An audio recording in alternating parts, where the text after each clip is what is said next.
ஒரு ஊரில் ஒரு புகழ்பெற்ற பத்திரிகையாளர் இருந்தார். அவர் ஒரு நாள் திடீர்னு இறந்து போயிட்டார். அதுக்கப்புறம் நேராக சொர்க்கத்துக்கு போனார். சொர்க்கத்தின் வாசலில் நின்றுக்கிட்டு இருந்த ஒருத்தர் அவரை தடுத்தார். இதை பாரு, ஏற்கனவே இங்கே 12 பத்திரிகையாளர்கள் இருக்கிறாங்க, அவங்களுக்கே இங்கே வேலை இல்லை. அதுக்கு என்ன காரணம்னா, சொர்க்கத்தில் திடுக்கிடும் செய்திகள்லாம் ஒன்றும் கிடையாது. அப்படி என்ன இருக்க போகுது? இங்கே எல்லாம் அது ஒழுங்காக நடந்துக்கிட்டு இருக்கோம். எல்லாம் ஒழுங்காக நடந்தால் பத்திரிகைகளுக்கு சுவாரஸ்யமான கொலை கொள்ளை தீ வைப்பு இது மாதிரி எதுவும் இங்கே இல்லை. ஏற்கனவே இங்கே இருக்கிறவங்க எல்லாரும் மரத்தடியில் உட்காந்துக்கிட்டு தியானம் பண்ணிகிட்டு இருக்கிறாங்க. அந்த ஒரே செய்தி தான் தினமும் இங்கே வந்துக்கிட்டு இருக்குது. அதை படிக்கிறதுக்கே இங்கே ஆள் கிடையாது. அதனால் நான் என்ன சொல்கிறேன்னா, நீ பேசாமல் நரகத்துக்கே போயிடு. அங்கே எவ்வளவோ நிகழ்ச்சிகள் நடந்துக்கிட்டு இருக்கு. அங்கே தான் அதிகமான பத்திரிகையாளர்கள் தேவைப்படுறாங்க. அங்கே உனக்கு நிறைய வேலை இருக்கும். அதை செய்கிறதில்ல நீயும் மகிழ்ச்சியாக இருக்கலாம் அப்படின்னு சொன்னாராம். அங்கே அந்த சொர்க்கத்தின் வாசலில் நின்றுக்கிட்டு இருந்தவர். இந்த பத்திரிகையாளர் அங்கேயே நின்று கொஞ்சம் யோசனை பண்ணார். இவருக்கு சொர்க்கத்திலே இருக்கணும்னு தான் ஆசை. அதனால் மெதுவாக அவர்கிட்ட பேசினாராம். ஐயா, என்னை ஒரு 24 மணி நேரம் இங்கே உள்ளே இருக்கிறதுக்கு அனுமதி கொடுங்க. இங்கே இருக்கிற பல பத்திரிகையாளர்களை எனக்கு தெரியும். அவங்களில் சில பேரை சமாதானப்படுத்தி மெதுவாக பேசி நரகத்துக்கு அனுப்பி வச்சுட்றேன். நான் இங்கே இருந்துக்கிறேன். உங்கள் கணக்குப்படி 12 பேருக்கு மேலே இங்கே தாண்டாது, அப்படி பார்த்துக்கிறேன் அப்படின்னாராம். அவரும் யோசனை பண்ணி பார்த்துட்டு, சரி அப்படியே உனக்கு அனுமதி கொடுக்குறேன், ஆனால் ஒரு விஷயம், 24 மணி நேரம் தான் அனுமதி, அதுக்குள்ளே எல்லாம் நடக்கணும் அப்படின்ட்டுருக்கார். சரின்னு சொல்லிவிட்டு இந்த பத்திரிகையாளர் உள்ளே போனார். யோசனை பண்ணார். திட்டம் போட்டு ஒரு பொருளையை கிளப்பி விட்டார். சக பத்திரிகையாளர்கள் எல்லாம் கூப்பிட்டு சொன்னாராம். இதை பாருங்கள், நரகத்தில் ஒரு பெரிய தினசரி பேப்பரை கொண்டுகிட்டு வர்றதுக்காக திட்டம் போட்டுக்கிட்டு இருக்காங்க. அதுக்கு பல அதிகாரிகள் தேவைப்படுறாங்க. நிறைய சம்பளம் கிடைக்கும். யார் யாரெல்லாம் நரகத்துக்கு போக ஆசைப்படுறாங்களோ அவங்கெல்லாம் போகலாம் அப்படின்னு ஒரு பொருளையை கிளப்பி விட்டார். 24 மணி நேரம் கழித்து வாசல் பக்கம் போனார். அங்கே இருந்தவர்கிட்ட எத்தனை பேர் வெளியேறினாங்கன்னு விசாரிச்சாராம். அப்போ அவர் இவரை, நீ வெளியே போகக்கூடாது, முதல்ல உள்ளே தான் இருக்கணும் அப்படின்னு தடுத்தாராம். அப்புறம் சொன்னாராம், நீ சொன்ன செய்தியை கேட்டதும் இங்கே இருந்த எல்லா பத்திரிகையாளர்களுமே நரகத்துக்கு போயிட்டாங்கப்பா, உள்ளே யாருமே இல்லை, அதனால் நீ உள்ளே இருக்கலாம் அப்படின்னாராம். இதை கேட்டதும் இந்த பத்திரிகையாளரே குழம்பி போயிட்டார். ஒருவேளை உண்மையிலேயே நரகத்தில் புதுசாக பத்திரிகை ஏதாவது ஆரம்பிக்க போகிறாங்களோ அப்படின்னு அவரே நினைக்க ஆரம்பிச்சிட்டாராம். அப்புறம் சொன்னாராம், ஐயா என்னை விட்டுருங்க, நான் நரகத்துக்கே போயிடுறேன், அங்கே ஏதோ விசேஷம் இருக்கணும் அப்படின்னாராம். இல்லைன்னா இத்தனை பேரும் ஒட்டுமொத்தமாக அங்கே போகிறதுக்கு சான்ஸே இல்லை, என்னை தடுக்காதீங்கன்னு கெஞ்ச ஆரம்பிச்சுட்டாராம். மற்றவங்க நம்பணுங்கிறதுக்காக ஒரு பொருளையை கிளப்பி விட்டார். கடைசியில் தானே அந்த பொருளைக்கு ஆளாயிட்டார். அதாவது பிறரை ஏமாற்றிய அவரது மனம் கடைசியில் அவரையே ஏமாற்ற ஆரம்பிச்சுட்டு பாருங்க. நீங்கள் இப்படி அடுத்தவங்களை ஏமாத்துறதுக்கு உங்கள் மனசை பழக்கப்படுத்துறீங்க, ஆனால் கடைசியில் அதனால் நீங்களே ஏமாற்றப்படுகிறீர்கள் அப்படிங்கிறது பெரியவர்களுடைய புத்திமதி. அதனால் உங்கள் மனசுக்கிட்ட ரொம்ப எச்சரிக்கையாக இருங்கோ அப்படிங்கிறாங்க. நம்ம ஆளுங்க அங்கே போய் என்ன சொல்லுவாங்கன்னா, இந்த பாரு அங்கே போகாத இங்கே போகாதேன்னு பயமுறுத்துறது உண்டு. சில பேர் அங்கே பேய் இருக்குது, பிசாசு இருக்குது அப்படின்னு பொருளையை கிளப்பி விடுறது உண்டு. இருட்டு நேரம் காட்டு வழியாக ஒருத்தன் போய்கிட்டு இருக்கிறான். அங்கே பேய் பிசாசு நடமாட்டம் இருக்கிறதாக வதந்தி. இவன் பயந்துக்கிட்டே வேகமாக போகிறான். காடு முடிஞ்சு மெயின் ரோட்டுக்கு வந்து சேர்ந்தான். அப்பாடா, ஒரு பஸ்ஸு நின்றுக்கிட்டு இருக்கு தனியாக. இருட்டில் லேசாக தெரிஞ்சுது. ஓடி போய் ஏறி உள்ளே உட்காந்துக்கிட்டான். பயந்துக்கிட்டே போனவன் அப்புறம் தான் தெரியுது உள்ளே யாருமே இல்லை, டிரைவரும் இல்லை, கண்டக்டரும் இல்லை, வேறு யாரும் இல்லை. இவனுக்கு பேய் பயம் அதிகமாக போட்டுது. ஏன்னா நடு ராத்திரி. இந்த நேரம் பார்த்து அந்த பஸ்ஸு தானே நகர ஆரம்பிச்சுதான். இவனுக்கு இன்னும் பயம் அதிகமாக போட்டுது. ஏன்னா டிரைவர் சீட்டு காலியாக இருக்குது, பஸ்ஸு நகருது. இவன் உடம்பு பூரா நடுங்க ஆரம்பிச்சுட்டுது. வீல்னு கத்தலாமான்னு பார்த்தான். அந்த நேரம் பார்த்து அவன் தோளில் ஒரு கை விழுந்துதான். திடுக்கிட்டு திரும்பி பார்த்துருக்குறான். அங்கே டிரைவர் நிற்கிறார். அவர் சொன்னாராம், ஏன்பா ஏற்கனவே பஸ்ஸு பிரேக் டவுன், நாங்கள்லாம் பின்னாடி இறங்கி நின்று தள்ளிகிட்டு இருக்கிறோம், நீ மட்டும் ஜாலியாக ஏறி உக்காந்துக்கிட்டியா, இறங்கி வந்து தள்ளப்பா அப்படின்னாராம். ஒரு ஜென் துறவி, அவருக்கு ரொம்ப வயசாகிட்டுது, கடைசி காலம். நண்பர்களெல்லாம் கூப்பிட்டார். நண்பர்களே, நான் வித்தியாசமான முறையில் சாகணும்னு ஆசைப்படுறேன், அதுக்கு ஏதாவது யோசனை சொல்லுங்களேன் அப்படின்னு கேட்டாராம்.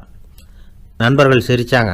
என்ன பேச்சு பேசுகிறீங்க, சாவறதுங்கிறது என்ன விளையாட்டுத்தனமான காரியமா அப்படின்னு கேட்டிருக்காங்க. அந்த துறவி கொஞ்ச நேரம் யோசனை பண்ணார். அப்புறம் கேட்டாராம், இது வரைக்கும் யாராவது நடந்துக்கிட்டே இறந்துருக்குறாங்களா அப்படின்னாராம். எல்லாரும் இல்லைன்னாங்களாம். ஒருத்தர் மட்டும் சொல்லியிருக்கார். அப்படியும் ஒருத்தர் இறந்துருக்கிறதாக ஒரு கதையில் படிச்சிருக்கிறேன். ஒரு ஞானியால் தான் அப்படியெல்லாம் செய்ய முடியும் அப்படின்னு அவர் சொன்னாராம். சரி, அப்படின்னா அந்த முறை நமக்கு வேணாம், நின்றுக்கிட்டே யாராவது உயிரை விட்டுருக்காங்களா அப்படின்னு விசாரிச்சாராம். அப்படியும் ஒருத்தர் இறந்துருக்கிறார் அப்படின்னாங்களாம். மறுபடியும் அந்த துறவி யோசனை பண்ணியிருக்கிறார். ஏதாவது வித்தியாசமான முறையில் நாம் போகணும் அப்படிங்கிறது அவருடைய விருப்பம். மனிதன் எப்படி வாழ்கிறானோ அப்படி இறப்பது தான் நல்லது. சரி, யாராவது தலைகீழாக யோகம் செய்யும் நிலையில் இறந்துருக்கிறாங்களா அப்படின்னு விசாரித்தாராம். நண்பர்கள் சிரித்தாங்க.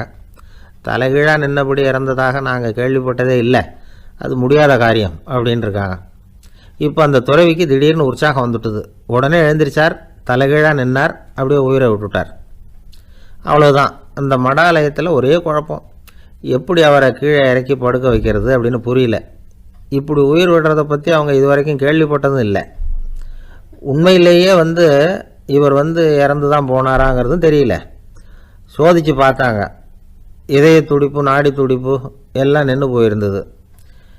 இவர் எப்பவும் இப்படி தான், என்ன பண்ணுறது இப்போது அப்படின்னு சொல்லி எல்லாரும் குழம்பிக்கிட்டு இருக்கிற சமயத்தில் ஒரு பெரியவர் யோசனை சொன்னார்.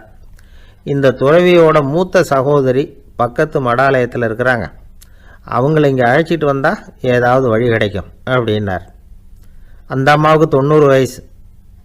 அழைச்சிட்டு வந்தாங்க. ஒரு குச்சியை ஊன்றிக்கிட்டு அப்படியே மெதுவாக நடந்து வந்தாங்க. தம்பி, தலைகீழாக நின்று உயிர் விட்டு இறக்கிறத பார்த்தாங்க. தம்பின்னு கூப்பிட்டு பார்த்தாங்க, ஒன்றும் காணோம். உடனே என்ன பண்ணாங்க, தன்னுடைய கைத்தடியால் தம்பியோட உடலை ஒரு தட்டு தட்டினாங்க. ஏப்பா, சாகிறப்பவும் உன்னுடைய குறும்புத்தனத்தை விடலையா? இப்படியாடா சாகிறது, ஒழுங்காக செத்து தொலை அப்படின்னாங்களாம். அவ்வளவுதான். உடனே அந்த துறவி திரும்பி நேராக நின்னார். அக்கா, கோவப்படாத, நான் ஒழுங்காக சாகிறேன், எப்படி செத்தா என்ன, எல்லாம் எனக்கு ஒன்று தான் அப்படின்னு சொல்லிவிட்டு அப்படியே தரையில் படுத்து உயிரை விட்டாராம். அதுக்கப்புறம் அந்த அம்மா கோலை கையில் எடுத்துக்கிட்டு அப்படியே திரும்பி கூட பார்க்காம அவங்க பாட்டுக்கு போயிட்டாங்களாம். மரணத்தை ஒரு விளையாட்டாக ஆக்கிய அந்த துறவிக்கு வாழ்க்கையே ஒரு விளையாட்டாக தான் இருந்திருக்குது. எந்த நோக்கமும் இல்லாமல் செயல்படுறதுன்னா என்னங்கிறதும் அவருக்கு தெரிஞ்சிருக்குது. பயனை எதிர்பார்க்காம பணி செய்து வாழ்ந்து மறைந்த மகான் அவர். தம்முடைய தொழிலை விளையாட்டு போல செய்ய தெரிஞ்சவருக்கு வாழ்க்கையே ஒரு விளையாட்டாக மாறிடும். எல்லாமே விளையாட்டாகி விடுகிற போது மரணமும் விளையாட்டாகிவிடும் அப்படிங்கிறது தான் அந்த தத்துவம். ஆனால் அதுக்கு முன்னாடி உங்களுக்குள்ளே இருக்கிற உண்மையான நடிகனை நீங்கள் அடையாளம் கண்டுபிடிக்கணும். நீங்கள் நடிக்க வேண்டியதே இல்லை, நீங்கள் ஏற்கனவே நடிச்சுக்கிட்டு தான் இருக்கிறீங்க. நீங்கள் இந்த உண்மையை தெரிஞ்சுக்கணும், அவ்வளவுதான். இதுதான் ஞானிகளுடைய கருத்து. வாழ்க்கையை சரியாக புரிஞ்சுக்கிட்டால் எல்லாமே நடிப்புங்கிறது புரியும். கல்யாண பத்திரிக்கை அனுப்பியிருந்தேனே, ஏன்டா வரலன்னு கேட்டானா ஒருத்தன். வந்திருந்தேனே அப்படின்னானா இவன். டேய், ஏன்டா போய் சொல்கிற, நான் பத்திரிக்கையே உனக்கு அனுப்பலையே அப்படின்ட்டுருக்கான் அவன். அதுக்கு இவன் சொன்னானா, பத்திரிக்கை அனுப்புனேன்னு நீ போய் சொல்கிறப்போ கல்யாணத்துக்கு வந்தேன்னு நான் போய் சொல்லக்கூடாதா அப்படின்னானா. ஒரு காலத்தில் பிரஷ்யா அப்படின்னு ஒரு தேசம் இருந்தது.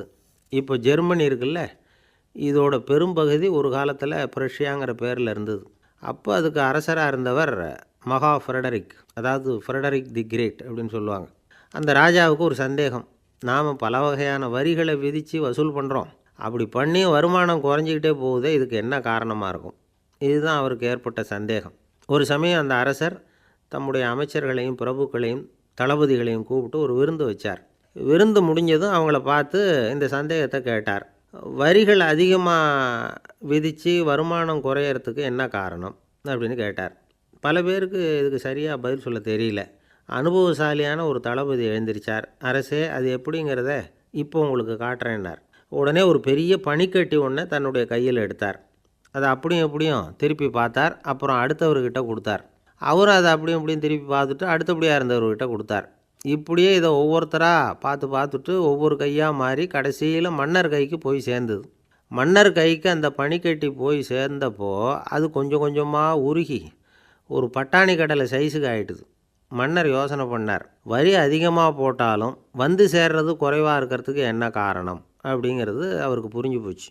காலம்தான் மாறிக்கிட்டு இருக்கே தவிர இந்த கையூட்டு வாங்குகிற பழக்கம் மாறினதாக தெரியல. இன்னொரு ராஜா இருந்தார். அவர் தன்னுடைய ராஜாங்கத்தில் லஞ்ச ஊழலே சுத்தமாக இருக்கக்கூடாது அப்படின்னு நினச்சார். அவர்கிட்ட பல்வேறு துறைகளுக்கும் பொறுப்பாக இருந்த பல பேரும் ரொம்ப சுத்தமாகவும் நேர்மையாகவும் இருந்தாங்க. ஒரே ஒருத்தர் மட்டும் எல்லார்கிட்டையும் லஞ்சம் வாங்கிட்டே இருந்தார். அவரை வேறு வேறு துறைகளுக்கு மாற்றி பார்த்தாரு. அந்த ராஜா என்னென்னமோ பண்ணி பார்க்குறாரு. எந்த வேலையை கொடுத்தாலும் அதுலேயும் லஞ்சம் வாங்குறதுக்கு ஒரு வழியை உண்டு பண்ணிக்குவார் அந்த ஆள். ராஜாவுக்கு இது ஒரு பெரிய தலைவலியாக போட்டுது. இவர் என்ன பண்ணுறது, இவருக்கு என்ன வேலையை கொடுக்கறது, கொஞ்சம் கூட லஞ்சம் வாங்கிறதுக்கு சான்ஸே இல்லாத ஒரு வேலையை கொடுக்கணும் அப்படின்னு திட்டம் போட்டார். ஒரு நாள் அவருக்கு அந்த உத்தரவும் போட்டுட்டார். அதாவது அவருக்கு என்ன வேலைன்னா, கடற்கரையில் தான் அவருக்கு ஆஃபீஸ். அங்கேயே இருந்துக்க வேண்டியது. தினமும் எத்தனை கடல் அலை கரையில் வந்து மோதுது அப்படிங்கிறத கணக்கெடுத்து ராஜாவுக்கு தெரிவிக்க வேண்டியது. இதுதான் அவருக்கு வேலை. பேசாமல் அலையை எண்ணிட்டு உட்காந்துருக்கட்டும், அப்போவாவது அவர் லஞ்சம் வாங்குகிற சந்தர்ப்பம் இல்லாமல் போயிடும் அவருக்கு அப்படின்னு நினச்சார் ராஜா. இந்த ஆள் கடற்கரைக்கு போய் டியூட்டியில் ஜாயின் பண்ணிக்கிட்டார். ஒரே மாதத்தில் அங்கே சொந்தமாக ஒரு பிரம்மாண்டமான மாளிகை கட்டி விட்டார். ராஜாவுக்கு இது பெரிய ஆச்சரியமாக போச்சு. அலையை என்ற வேலையில் அந்த ஆள் எப்படி பணம் சம்பாதிச்சார் அப்படின்னு விசாரித்து பார்த்தார் அக்கம் பக்கத்தில். அந்த ஆள் என்ன பண்ணியிருக்கிறாருன்னா, கடற்கரையில் போய் பொறுப்பை ஏற்றுக்கிட்ட உடனே அங்கே இருந்த மீனவர்கள்கிட்ட எல்லாம் இந்த கரையில் வந்து ஒரு நாளில் வந்து மோதுகிற அலைகள் எத்தனை அப்படின்னு கேட்டிருக்காரு. அது எப்படிங்க தெரியும்னு இருக்காங்க அவங்க. தினமும் அந்த எண்ணிக்கை தெரியணும். நம்ம ராஜாவுக்கு தினமும் அறிக்கை அனுப்பணும், டெய்லி ரிப்போர்ட்டு. தவறுனா நீங்கள் இந்த கடலில் போய் மீன் பிடிக்கிறதுக்கு ராஜாவோட அனுமதி கிடைக்காது அப்படின்ட்டுருக்காரு. உடனே மீனவர்களும் பயந்து போட்டாங்க. கடலுக்கு போகிறதுக்கு அனுமதி இல்லைன்னா பட்டினி கிடக்கிறது மாதிரி ஆகிடுமே. மெதுவாக அந்த ஆளுகிட்ட போனாங்க, காதோட காதாக சொன்னாங்க, ஐயா, எங்களால் வந்து கடல் அலையை வந்து எண்ண முடியாது. தினமும் எங்களால் முடிஞ்சதை உங்களுக்கு பணமாக கொடுத்துட்றோம். நீங்கள் தான் ராஜா கிட்ட சிபாரிசு பண்ணி நாங்கள் தொடர்ந்து மீன் பிடிக்கிறதுக்கு அனுமதி வாங்கி கொடுக்கணும் அப்படின்னு வேண்டிக்கிட்டாங்க. பணம் தினமும் வந்து சேர ஆரம்பிச்சுட்டுது. பதவியில் மற்ற பதவியோட இந்த பதவி எவ்வளவோ மேல் அப்படின்னு நினச்சிட்டான் அந்த ஆள். அது மட்டும் இல்லை, தயவு பண்ணி என்னை இந்த இடத்த விட்டு மாற்றி விடாதீங்க சார் அப்படின்னு வேற கேட்க ஆரம்பிச்சிட்டானா. ஒரு ஊரில் ஒரு இளைஞன் இருந்தான். ஒரு நாள் அவன் ஒரு குருவை தேடிக்கிட்டு புறப்பட்டான். ஊரை விட்டு வெளியில் போனான். போகிற வழியில் ஒரு காடு. அந்த காட்டில் ஒரு மரத்தடியில் ஒரு பெரியவர் உட்காந்துருக்கிறார். அமைதியாக மௌனமாக அவர் அமர்ந்திருக்கிறார். இந்த பெரியவரை விசாரிக்கலாம், குருவை தேடி கண்டுபிடிக்கிறதுக்கு இவர் ஏதாவது ஒரு வழி சொல்லி கொடுப்பார் அப்படின்னு நினச்சிக்கிட்டு அவரை நெருங்கினான். ஐயா, எனக்கு ஒரு குரு தேவை, எங்கே கிடைப்பார், அவரை எப்படி அடையாளம் கண்டுபிடிக்கிறது, அதை பற்றி ஏதாவது விவரம் சொன்னீங்கன்னா நான் கண்டுபிடிச்சிக்குவேன் அப்படின்ட்டுருக்கான். பெரியவர் நிமிர்ந்து பார்த்தார். தம்பி, அது ரொம்ப சுலபம். அவர் வயசானவராக இருப்பார். என்னை விட சுமார் 30 வயசு அதிகமாக இருக்கும். அவர் ஒரு மரத்தடியில் தான் உட்காந்துருப்பார் அப்படின்ட்டுருக்கான். சரிங்க பெரியவரே, அது என்ன மாதிரியான மரம், எப்படி இருக்கும் அப்படின்னு கேட்டிருக்கான். பெரியவர் அந்த விவரங்களையும் சொல்லியிருக்கிறாரு. அது மட்டும் இல்லை, சந்திக்கிற நாள், நேரம், வினாடி முதற்கொண்டு எல்லா விவரங்களையும் துல்லியமாக சொன்னாராம்.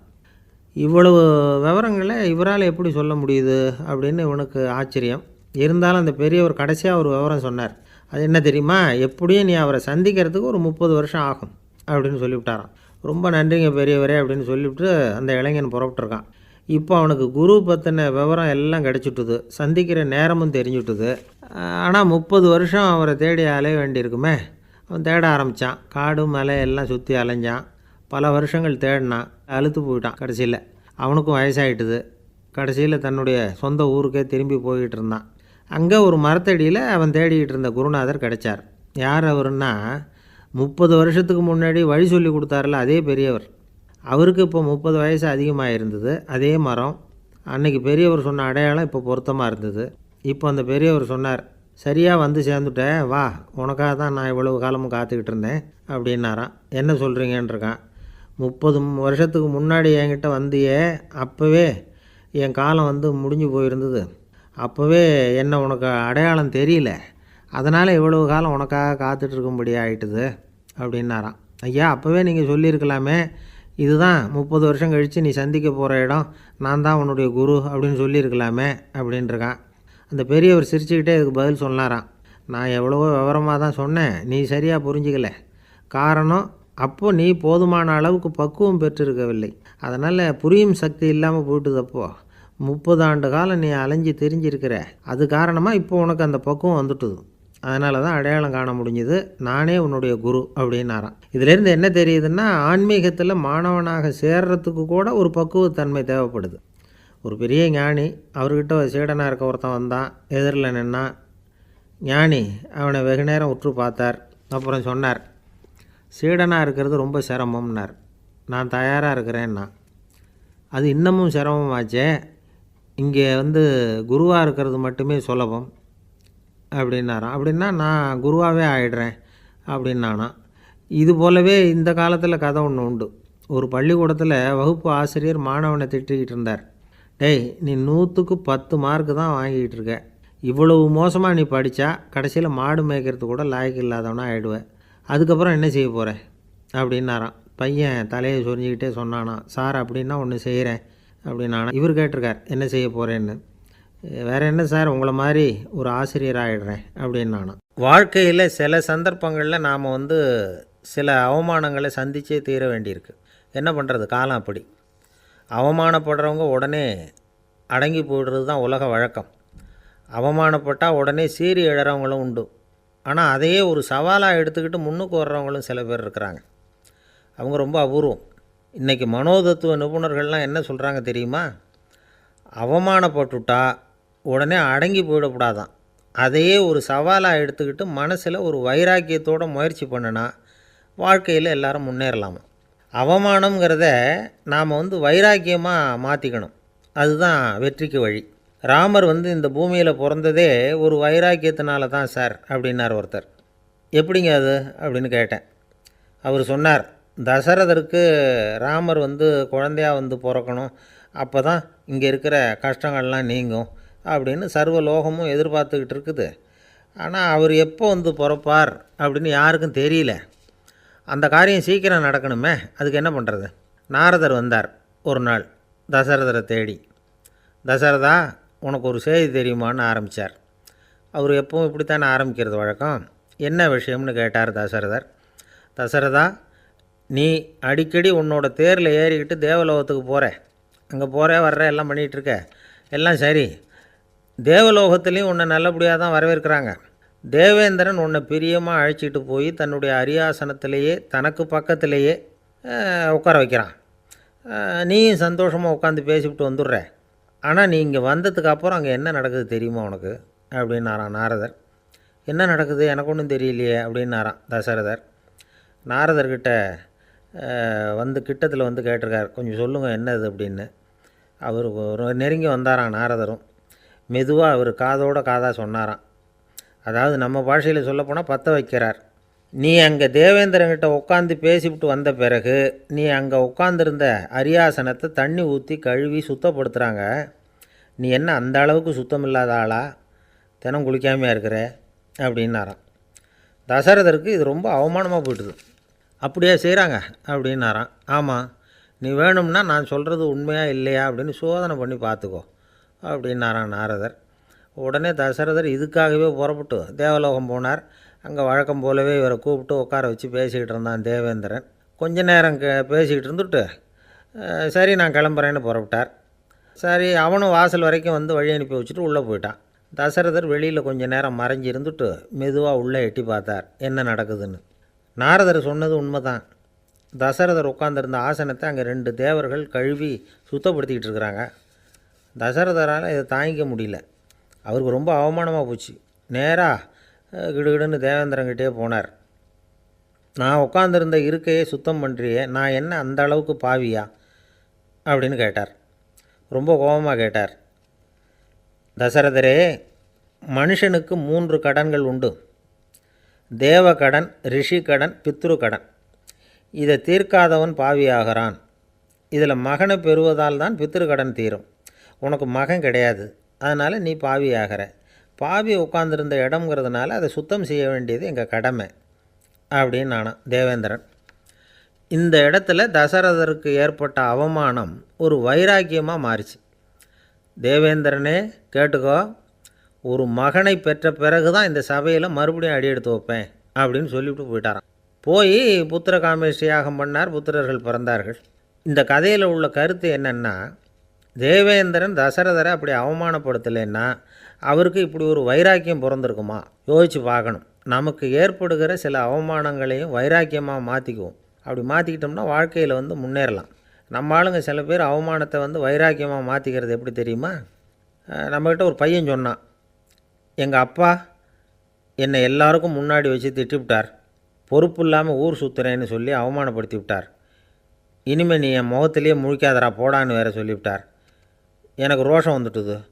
அந்த அவமானத்தை வைராக்கியமாக மாற்றிக்கிட்டேன். அன்னையிலேருந்து அவர் முகத்திலேயே முழிக்கிறதில்ல அப்படின்னா. அப்படியான்னு கேட்டோம். ஆமாங்க, அவர் வீட்டில் இல்லாத நேரமாக பார்த்து உள்ளே சமையல் கட்டுக்கு போய் சாப்பிட்டுட்டு நைஸாக வெளியில் வந்துடுவேன் அப்படிங்கிறான் அவன். எது ரொம்பவும் கஷ்டமான காரியம் அப்படின்னு கேட்டார் ஒருத்தர். ஒருத்தருக்கு ஒருத்தர் சண்டை போடாமல் இருக்கிறது தான் ரொம்ப கஷ்டமான காரியம் அப்படின்னு தோணுது. ஒரு நாட்டுக்கும் இன்னொரு நாட்டுக்கும் சண்டை, நாட்டுக்குள்ளேயே ஒரு குரூப்புக்கும் இன்னொரு குரூப்புக்கும் சண்டை. ஏன் சண்டை போட்டுக்கிறீங்கன்னு கேட்டு பாருங்கள். நாங்கள் சமாதானத்துக்காக தான் சண்டை போட்டுக்கிறோம் அப்படிம்பாங்க.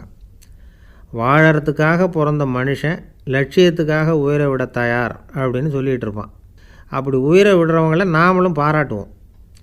ஆனால் ஒன்றுமில்லாத விஷயங்களுக்கெல்லாம் சண்டை போடுறவங்களெல்லாம் அப்படிப்பட்டவங்களையும் சரி உயிரை விடுறவங்களையும் சரி என்னென்னு சொல்கிறது, யுத்தங்களாலேயும் சண்டைகளாலேயும் நாம் அடையிறது என்னங்கிறது ஒரு பக்கம் இருக்கட்டும், இழக்கிறது என்ன தெரியுமா? ஏராளமான உயிர்கள். ரத்தம் சிந்துறதுக்கு நான் தயார் அப்படின்னு மார்தட்டி சொல்லலாம். ஆனால் ரத்தம் சிந்தினா உயிர் காத்துக்கிட்டு இருக்க தயார் இல்லை. அதாவது உயிர் நமக்காக காத்துக்கிட்டு இருக்க தயார் இல்லை. இழக்கிற ரத்தத்தை ஈடுகட்டினா தான் உயிரை காப்பாற்ற முடியும். அதனால் இது சம்மந்தமாக ஆராய்ச்சி செய்கிற கட்டாயம் ஏற்பட்டு போச்சு. அதோட விளைவாக புதுசாக ஒன்றை கண்டுபிடிச்சிருக்கிறாங்க. அதுதான் செயற்கை இரத்தப்பொடி. இப்போ இந்த திடீர் சாம்பார் பொடி, திடீர் ரசப்பொடி, திடீர் காப்பி பொடி இப்படிலாம் சொல்கிறோம்ல, அது மாதிரி இது திடீர் இரத்தப்பொடி.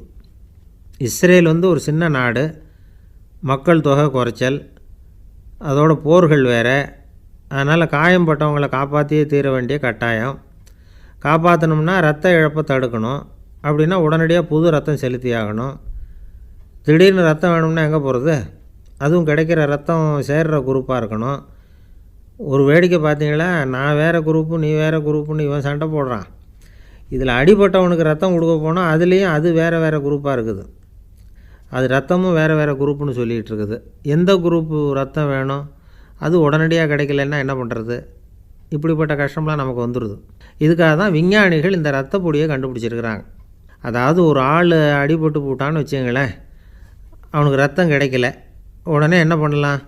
இந்த சுத்தப்படுத்தப்பட்ட தண்ணீரை கொஞ்சம் எடுத்துக்க வேண்டியது, அதில் இந்த ரத்த பொடியை கரைக்க வேண்டியது. இப்போ இந்த செயற்கை ரத்தம் தயாராகிட்டுது. இதை அந்த ஆள் உடம்புல ஏற்றி விட்ற வேண்டியது. இயற்கையாக நம்ம உடம்பில் இருக்கிற ரத்தம் என்னென்ன வேலை செய்யுதோ அதே வேலையை இதுவும் செய்யும். அதாவது ஆக்சிஜனை உடம்பில் எல்லா இடத்துக்கும் எடுத்துகிட்டு போகுது. அந்த வேலையை இந்த செயற்கை ரத்தமும் செஞ்சுருது. ஆனால் ஒரு விஷயம், இந்த செயற்கை ரத்தம் ஒரு அவசரத்துக்கு தான் உபயோகப்படுத்தலாம், ஒரு முதல் உதவி மாதிரி. அதை அப்படியே நிரந்தரமாக விட்டுற முடியாது.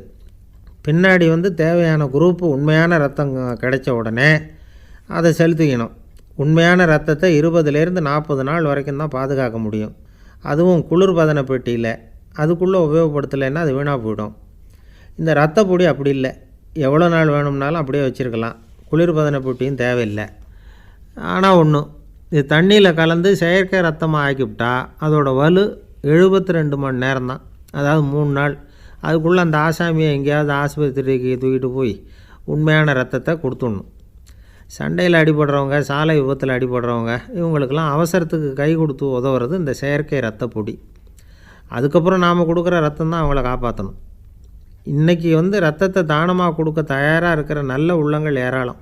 எவ்வளவு ஆக்சிடெண்ட்டு, ஆப்ரேஷன், இதில் சம்மந்தப்பட்டவங்களை காப்பாற்றுறது நாம் தானமாக கொடுக்குற ரத்தம் தானே. ஒரு ஆக்சிடெண்ட்டு, ஒரு ஸ்கூட்டர் ஒரு ஆள் மேலே மோதி விட்டுது, பார்த்து வரக்கூடாதா அப்படின்னா அந்த ஆள், நீ தான் பார்த்து நடக்கணும், ஏன்னா 20 வருஷமாக நான் அந்த ஸ்கூட்டரை ஓட்டிகிட்டு இருக்கிறேன் அப்படின்னானா இவன்.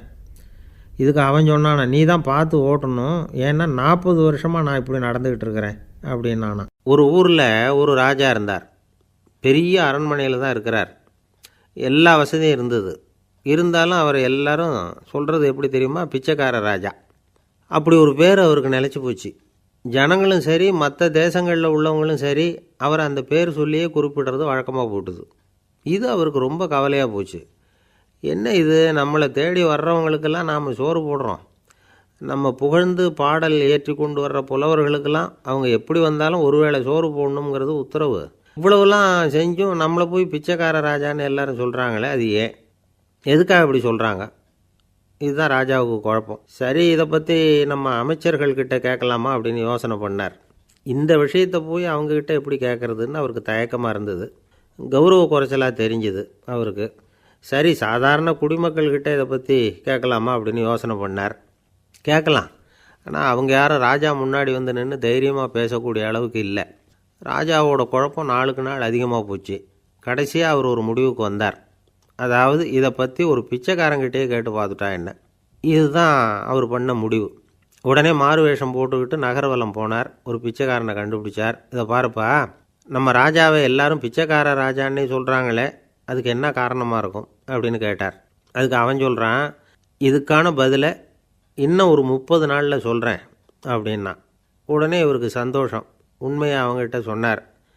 நான் வேறு யாரும் இல்லை, நான் தான் இந்த நாட்டு ராஜா. இப்போ நீ என் கூடவே வந்துடு, அரண்மனையிலேயே தங்கிக்கோ. 30 நாள் கழித்து எனக்கு பதில் சொல்லிவிட்டு அதுக்கப்புறமா நீ போகலாம் அப்படின்னு சொல்லி அழைச்சிட்டு வந்துட்டார். அரண்மனையில் ஒரு மூலையில் அவன் தங்கறதுக்கு இடம் கொடுத்தார். தினம் 2 வேளையும் இவனுக்கு சோறு போடுங்க அப்படின்னு உத்தரவு போட்டார்.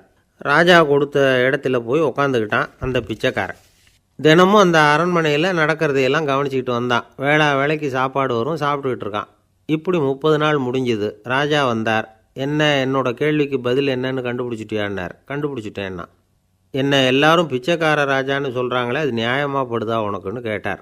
நியாயமாக தான் படுது, சந்தேகம் இல்லாமல் நீங்கள் பிச்சைக்கார ராஜா தான். என்ன தான் நீங்கள் வசதியோடவும் படைபலத்தோடவும் இருந்தால் கூட நீங்கள் எங்கள் வர்க்கத்தை சேர்ந்த ஆசாமி தான் அப்படின்னு அடித்து சொல்லிவிட்டான் அந்த ஆள். ஏனால் அப்படி சொல்கிறேன்னு கேட்டார் இவர். அரசே, ஒரு உண்மையை கண்டுபிடிச்சி சொல்கிறதா நான் உங்ககிட்ட சொன்னேன். நீங்கள் ராஜ பரம்பரைன்னா உடனே உங்கள் கழுத்தில் கிடக்கிற முத்து மாலையை கழட்டி பரிசாக கொடுத்துருப்பீங்க, பொன்னையும் மணியையும் கொடுத்துருப்பீங்க. ஆனால் நீங்கள் அப்படி செய்யலை. என்னை ஒரு மூலையில் உட்கார வச்சு 2 வேளை சோறு போட சொன்னீங்க.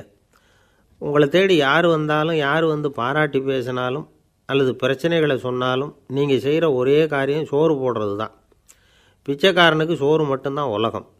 உங்கள் விஷயத்துலேயும் நீங்கள் அப்படி தான் நினைக்கிறதாக தெரியுது. நல்லா கவனிங்க. எந்த ஒரு பிரச்சனைக்கும் சோறு தான் முடிவுன்னு நினைக்கிறீங்க பாருங்கள். நீங்கள் சந்தேகமில்லாத எங்களை சேர்ந்த ஆள் தான் அப்படின்னு விட்டான் அந்த பிச்சைக்காரன். அதுக்கப்புறம் தான் அந்த ராஜா தன்னுடைய தவறுகளையெல்லாம் திருத்திக்கிட்டாராம். பசின்னு வர்றவங்களுக்கு சோறு தான் போடணும், அது தப்பு இல்லை. பாராட்ட வர்றவங்களுக்கெல்லாம் சோத்தையே போட்டு அனுப்புனா இப்படி தான் பேர் வரும். எனக்கு தெரிஞ்ச ஒருத்தர் தினமும் யாராவது ஒருத்தரை தன் வீட்டுக்கு அழைச்சிட்டு போவார், சாப்பாடு போட்டு அனுப்புவார். முன்னறிவிப்பு இல்லாமல் திடீர்னு ஒரு விருந்தாளியோட வீட்டில் போய் இவர் நிற்கிறது வழக்கம். அந்த அம்மாவும் இவருக்காக தயார் பண்ணி வச்சுருந்ததை இவர் அழைச்சிட்டு வந்திருக்கிற விருந்தாளிக்கு போட்டுருவாங்க.